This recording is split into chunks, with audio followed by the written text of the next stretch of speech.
प्रभु, हम सबको ये समाचार मिला है कि पुत्र कामेष्ठी यज्ञ करने के लिए अंग देश से मुनिराज आ रहे हैं। हाँ कौशल्या,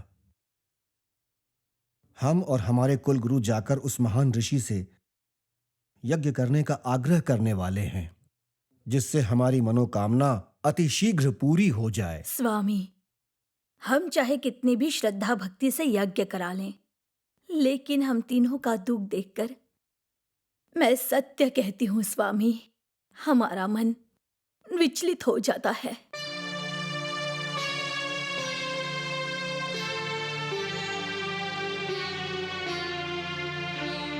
कैकेयी, तुम चिंता मत करो। मनुष्य का भाग्य बदलने में समय नहीं लगता, ऐसा ज्ञानियों का कहना है। महाराज, चिंता ना करें। यह यज्ञ सभी यज्ञों से कहीं ज्यादा पवित्र है, ये हम सब जानते हैं। ये यज्ञ सिद्ध हो जाए, बस यही हमारी अभिलाषा है। आओ बहनों, चलो मेरे साथ। अपने मंत्री सुमंत को बुलाकर महाराज की यात्रा अत्यंत सुरक्षित हो और सुगम हो, हम सब मिलकर इसका प्रबंध करते हैं। महारानी कैकेयी, हम विश्व सिंह को अपना ऐश्वर्य दिखाने के लिए वहां नहीं जा रहे हैं, बल्कि उस महामुनि की कृपा के लिए जा रहे हैं।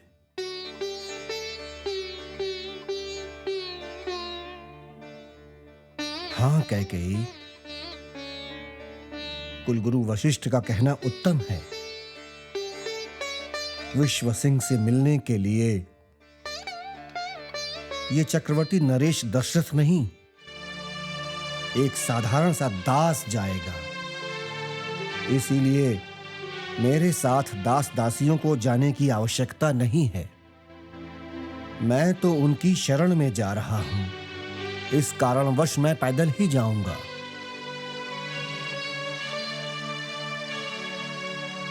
दशरथ, मुनियों का आदर करने की आपकी भावनाओं का मैं स्वागत करता हूं।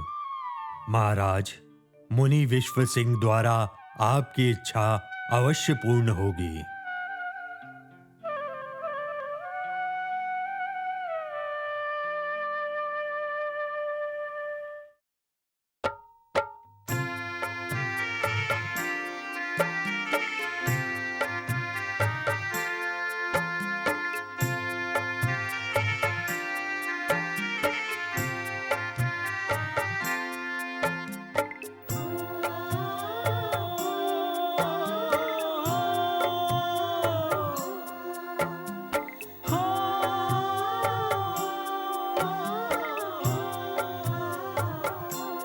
राजा दशरथ चले, मुनि को बुलाने चले।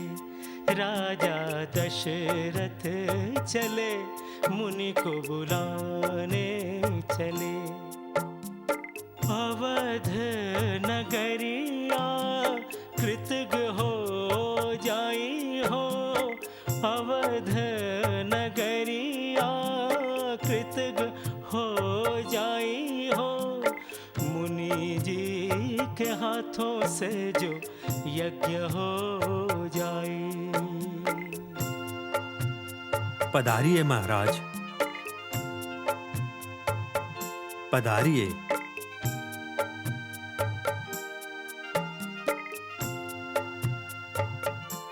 राजा दशरथ पधारिए महाराज। चले, मुनि को बुलाने चले। राजा दशरथ चले, मुनि को बुलाने चले। अवध नगरिया कृतज्ञ हो जाई हो, अवध नगरिया कृतज्ञ हो पधारिए महाराज। जाई हो। मुनि जी पधारिए। के हाथों से जो यज्ञ हो यही जाए। मुनि विश्व सिंह का आश्रम है। पधारिए। मुनि को बुलाने चले। राजा दशरथ चले, ऋषि को बुलाने चले। पधारिए।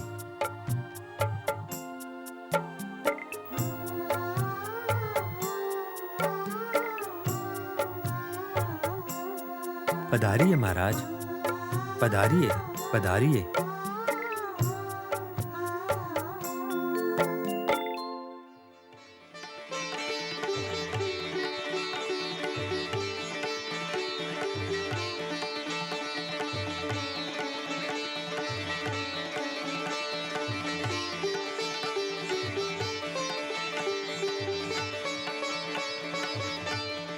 अयोध्या नरेश दशरथ और महामुनि वशिष्ठ, यही हमारे राज्य का उद्धार करने वाले महामुनि विश्व सिंह जी हैं। हमारे राज्य का उद्धार करने वाले इन महामुनि ने ही मेरी पुत्री से पानी ग्रहण किया है। आइए, पधारिए। तीनों लोकों में ख्याति प्राप्त करने वाले वशिष्ठ ऋषि, आपका यहाँ स्वागत है। आपके चरण कमलों को मेरा प्रणाम। कश्यप मुनि के पुत्र महामुनि, आप युगों तक यश प्राप्त करते रहें, यही मेरा आशीर्वाद है। महर्षि विश्व सिंह के चरण कमलों में इस दास दशरथ का प्रणाम स्वीकार हो। आयुष्मान भव। महाराज दशरथ, आप दास नहीं हैं। आपके पास तो कुबेर की भांति समस्त ऐश्वर्य हैं। आप अपनी प्रजा का भी अच्छी तरह पालन करते हैं। ईश्वर स्वरूप वशिष्ठ, वामदेव, जयंत आदि महामुनि आपके ही साथ रहते हैं, जिनके आशीर्वाद से आप राज्य करते हैं, प्रजा को प्रसन्न रखते हैं। मंदिरों का अच्छी तरह निर्वाह करने के कारण भगवान के कृपा पात्र भी हैं। इतना ऐश्वर्य और समृद्धि होते हुए भी आप स्वयं को दास क्यों कह रहे हैं महाराज?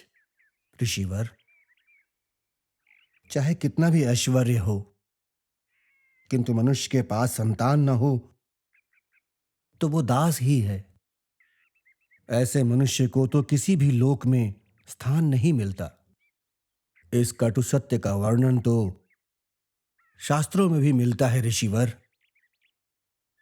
दशरथ, फल देने वाले वृक्षों के बीच 12 वर्षों में एक बार फल देने वाले वृक्ष भी हैं, परंतु हम उन्हें ठोट नहीं कह सकते। उसी प्रकार इतने समय से आपको पुत्र की प्राप्ति नहीं हुई, परंतु अब आपके यहाँ ऐसा पुत्र जन्म लेगा जिसका तीनों लोकों में आदर होगा। ये आपके भाग्य में लिखा है। जिस प्रकार देवताओं और अग्रजों का आने से पूर्व स्वागत किया जाता है, उसी प्रकार ऐसे महान पुत्र की प्राप्ति के लिए आपको पुत्र कामेष्टि यज्ञ करना होगा, और ऐसा आपको मुनियों और ऋषियों ने बताया ही होगा। हाँ स्वामी जी, उसी यज्ञ को करने के लिए आपको आमंत्रित करने हमारे नरेश यहाँ पर स्वयं पधारे हैं स्वामी जी। इस पुण्य कार्य को करने में मुझे आनंद होगा, और आप तीनों महापुरुष स्वयं पधारे हैं। मैं अस्वीकार कैसे कर सकता हूँ? यदि आपकी इच्छा है तो मैं अवश्य आऊंगा।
प्रभु, अगर मैं कुछ पूछूं तो आप क्रोधित तो नहीं होंगे ना?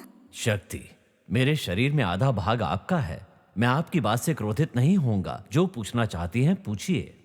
स्वामी, तीनों लोकों में आपके भक्त आपकी बड़ी आराधना करते हैं, ये ठीक है, किंतु आप कुछ भी विचार किए बगैर सबको वर दे देते हैं, क्या ये ठीक है? बताइए। देवी, आप क्या कहना चाहती हैं? किस अयोग्य व्यक्ति को वर दिया है मैंने? किसे?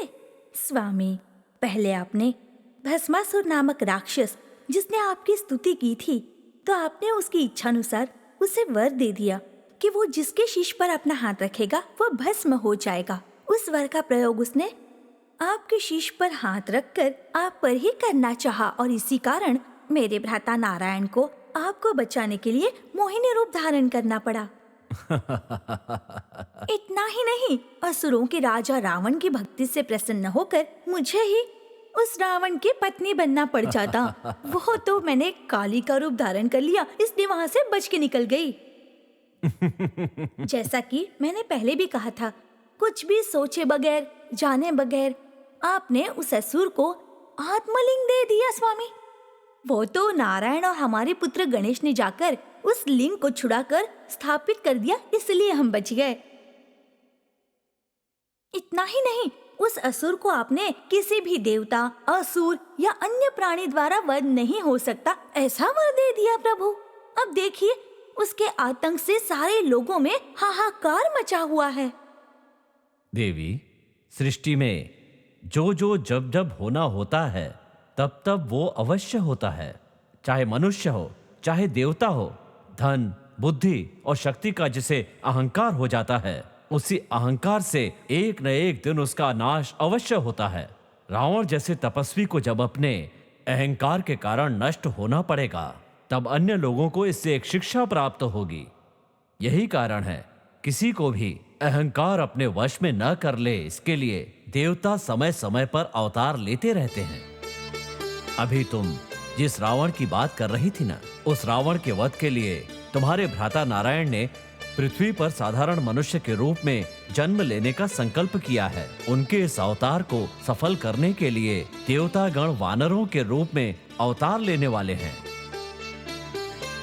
मैं भी रुद्रांश के रूप में हनुमान बनकर जन्म लेने वाला हूँ। देवी, अब तो आपके प्रश्नों का समाधान हो गया ना?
महामुनि विश्व सिंह को अग्निदेव का आशीर्वाद। पृथ्वी पर आपकी ख्याति सदैव रहेगी। आपके यज्ञ को हमने स्वीकार किया है। उसी के प्रमाण स्वरूप हम ये देवी का प्रसाद आपको देते हैं मुनिवर। यदि राजा दशरथ की तीनों पत्नियां इसे सम मात्रा में ग्रहण कर लेंगी तो तीनों को तेजस्वी पुत्रों को जन्म देने का सौभाग्य मिलेगा।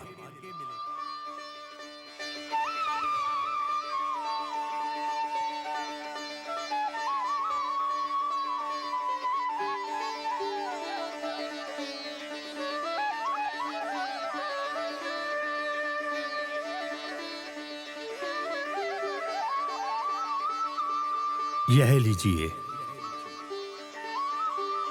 हमारा आशीर्वाद है।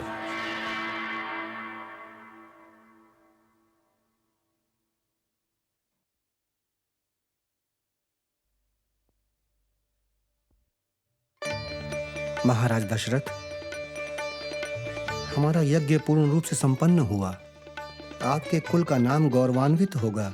शुभ घड़ी देखकर आप अपनी तीनों रानियों को ये प्रसाद ग्रहण करने के लिए कहिए।